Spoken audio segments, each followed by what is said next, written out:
Bismillahirrahmanirrahim. Assalamualaikum warahmatullahi wabarakatuh. Jumpa lagi dengan BK Sahabat Seru. Bagaimana kabarnya teman-teman semua? Mudah-mudahan selalu dalam kondisi yang sehat, selalu semangat belajar, dan selalu dalam lindungan Allah Subhanahu wa Ta'ala. Pada kesempatan kali ini kita akan belajar materi bimbingan konseling kelas 8 semester 2. Di materi yang ke-22 ini kita akan membahas tentang bahaya narkoba bagi remaja dan pelajar. Nah, silakan disimak video berikut ini bersama-sama.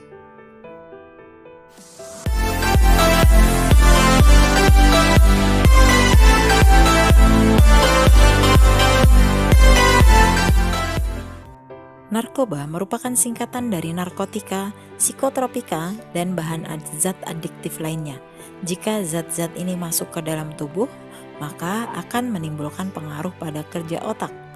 Narkoba memiliki daya adiksi atau ketagihan, daya toleransi, dan daya habitual atau kebiasaan yang sangat kuat, sehingga menyebabkan pemakai narkoba tidak bisa lepas dari ketergantungannya terhadap narkoba. Jumlah pengguna narkoba di Indonesia setiap tahunnya selalu terus meningkat. Penyalahgunaan narkoba di kalangan para pelajar merupakan hal yang harus perlu diwaspadai orang tua karena ada banyak bahaya narkoba bagi para pelajar atau remaja. Bentuknya pun bermacam-macam, mulai dari merusak masa depan para remaja hingga mengancam kesehatan tubuh, baik dalam jangka panjang maupun jangka pendek. Selanjutnya kita akan melihat apa saja bahaya narkoba bagi remaja.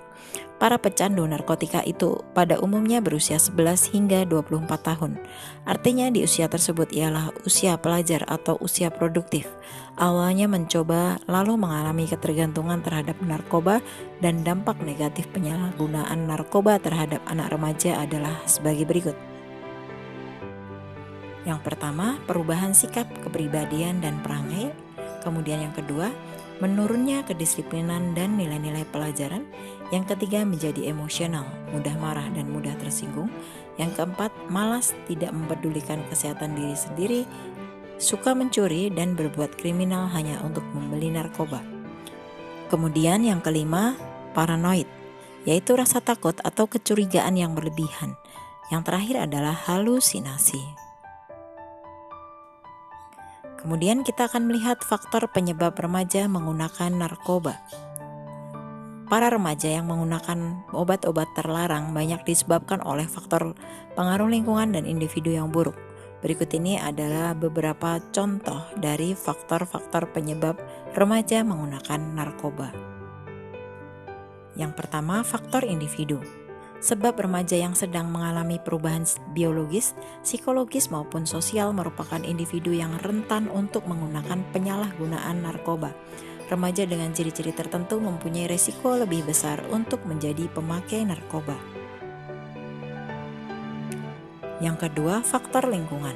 Faktor lingkungan ini meliputi beberapa faktor, yaitu komunikasi dengan orang tua yang kurang baik, kemudian orang tua terlalu sibuk atau tidak acuh, dan yang terakhir, orang tua yang serba membolehkan apa saja yang dilakukan oleh anaknya. Yang ketiga, lingkungan sekolah. Ini meliputi beberapa hal. Yang pertama, sekolah yang terletak dekat tempat penjual narkoba dan tempat hiburan. Kemudian yang kedua, peraturan sekolah yang kurang ketat. Dan yang ketiga, sekolah tidak memberi kesempatan pada siswanya untuk mengembangkan diri secara kreatif dan positif. Yang keempat, lingkungan pergaulan. Ini meliputi dua hal, yaitu berteman dengan pengguna atau pemakai narkoba dan tekanan atau ancaman dari teman, kelompok, atau pengedar narkoba. Nah, selanjutnya kita akan melihat faktor penyalahgunaan narkoba dalam masyarakat. Ada beberapa faktor yang mempengaruhi dalam penyalahgunaan narkoba dalam masyarakat. Untuk itu, kita bisa mengenali beberapa hal yang menjadi faktor utamanya. Di antaranya adalah yang pertama, lingkungan sosial. Pergaulan menjadi hal yang paling rentan seseorang terjerumus pada penggunaan narkoba. Ada baiknya hindari pergaulan dengan pecandu narkoba karena akan berdampak buruk seperti adanya pembujukan, rasa ingin tahu, dan coba-coba. Kemudian yang kedua, kurangnya pengendalian diri. Bermula dari rasa ingin tahu, mencoba, dan terjerumus. Untuk itu, kita harus mengetahui pengetahuan tentang bahaya yang ditimbulkan dari narkoba serta aturan hukum yang melarang penyalahgunaan narkoba. Yang ketiga, terbiasa hidup senang atau mewah. Kebiasaan dimanja, penyelesaian masalah secara instan, praktis, hidup mewah, dan berfoya-foya akan semakin mendekatkan pada narkoba saat semua kebiasaan itu tidak dapat diraih. Alhasil pelampiasannya kepada narkoba. Yang keempat, adanya kesempatan. Kurangnya perhatian orang tua memberikan kebebasan berlebihan dan kurangnya rasa kasih sayang dari keluarga memberikan kesempatan besar pada penyalahgunaan narkoba. Untuk itu, peran dari orang tua menjadi faktor penentu menjauhkan remaja dari penyalahgunaan narkoba. Selanjutnya yang kelima, sarana dan prasarana. Fasilitas dan uang yang berlebihan merupakan sebuah pemicu untuk menyalahgunakan uang tersebut untuk membeli narkotika untuk memuaskan rasa keingintahuan remaja. Yang keenam, emosional dan mental. Emosi tidak dapat menyelesaikan masalah yang akhirnya tempat pelarian masalah adalah dengan menggunakan narkotika, psikotropika, dan minum-minuman keras lainnya. Lemahnya mental seseorang akan lebih mudah dipengaruhi oleh perbuatan-perbuatan negatif yang akhirnya menjurus ke arah penggunaan narkotika, psikotropika, dan minuman keras lainnya. Selanjutnya kita akan melihat gejala yang ditimbulkan oleh penggunaan narkoba. Yang pertama, gejala fisik. Umumnya, gejala yang ditimbulkan dari penyalahgunaan narkoba akan mudah terlihat mulai dari berat badan turun drastis, mata terlihat cekung dan merah, muka pucat, dan bibir kehitam-hitaman. Tangan penuh dengan bintik-bintik merah seperti bekas gigitan nyamuk dan ada tanda bekas luka sayatan, kemudian goresan dan perubahan warna kulit di tempat bekas suntikan. Selanjutnya buang air besar dan buang air kecil kurang lancar. Kemudian sembelit atau sakit perut tanpa alasan yang jelas. Yang kedua yaitu secara emosi, biasanya para penyalahguna narkoba akan sangat mudah marah, sangat sensitif dan cepat merasa bosan. Kemudian sering menunjukkan sikap membangkang. Selanjutnya sering memukul orang atau berbicara kasar terhadap anggota keluarga atau orang di sekitarnya dan nafsu makan tidak menentu. Yang ketiga, kebiasaan yang buruk. Umumnya akan menunjukkan sikap malas dan sering melupakan tanggung jawab dan tugas-tugas rutinnya. Kemudian menunjukkan sikap tidak peduli dan jauh dari keluarga. Lalu sering bertemu dengan orang yang tidak dikenal di keluarganya, kemudian pergi tanpa pamit dan pulang tengah malam. Yang keempat, suka mencuri uang.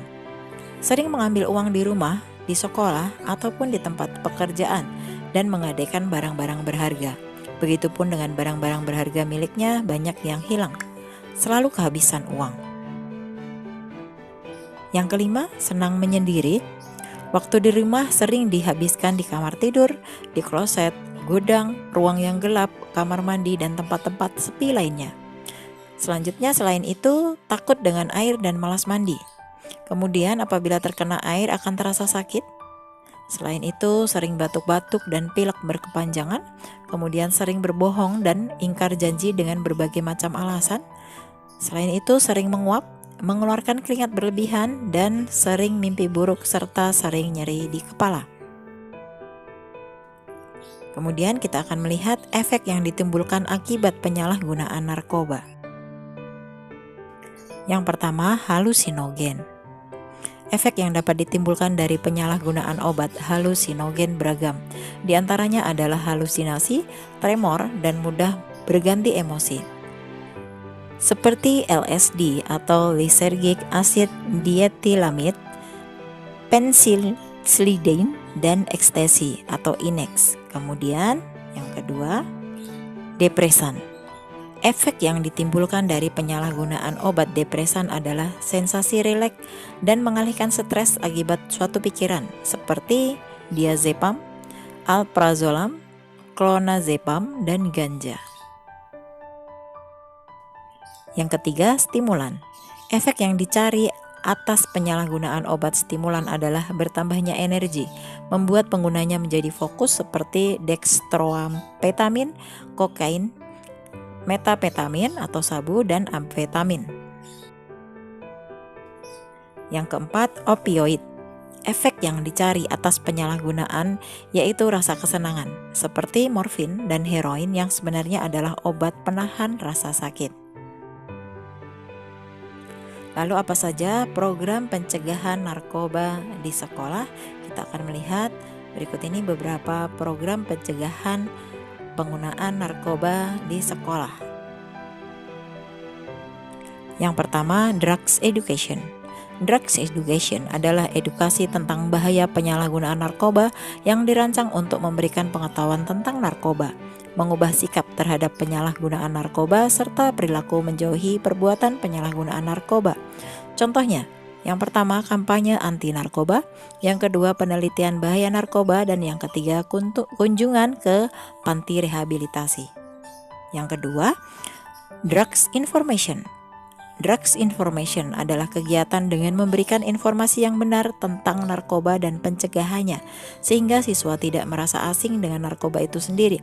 Dengan memberikan informasi tentang narkoba akan memungkinkan siswa menerima dan memahami berbagai pengetahuan tentang narkoba. Tujuannya dari program Drugs Information ini adalah memberikan bekal pengetahuan yang benar tentang bahaya narkoba, sehingga siswa memahami dampak negatifnya dan tidak mudah tersugesti untuk mencoba narkoba. Contohnya, penyuluhan, pemutaran film, kemudian testimoni, pemberian bahan bacaan tentang narkoba. Selanjutnya yang ketiga, provision of alternative activity. Provision of alternative activity adalah memberikan aktivitas lain yang bermanfaat bagi siswa dengan tujuan mengalihkan perhatian dan pikiran siswa dari narkoba. Contohnya kegiatan keagamaan, kegiatan ekstrakurikuler, outbound, dan rekreasi. Selanjutnya yang keempat, intervention. Intervention adalah kegiatan campur tangan dengan landasan sekolah mampu bertindak bijaksana. Contohnya dengan melakukan razia, pemeriksaan urin, pengawasan, alih tangan kasus pada pihak yang berkompeten. Berikut ini materi tentang bahaya narkoba bagi remaja dan pelajar. Mudah-mudahan setelah menonton video ini kita bisa lebih memahami apa saja bahaya narkoba bagi remaja dan pelajar, sehingga kita bisa menghindari penyalahgunaan narkoba di masyarakat sekitar kita. Mudah-mudahan materi ini bermanfaat untuk kita semua. Kita akan ketemu lagi pada video-video BK Sahabat Seru berikutnya. Semoga video ini bermanfaat. Assalamualaikum warahmatullahi wabarakatuh.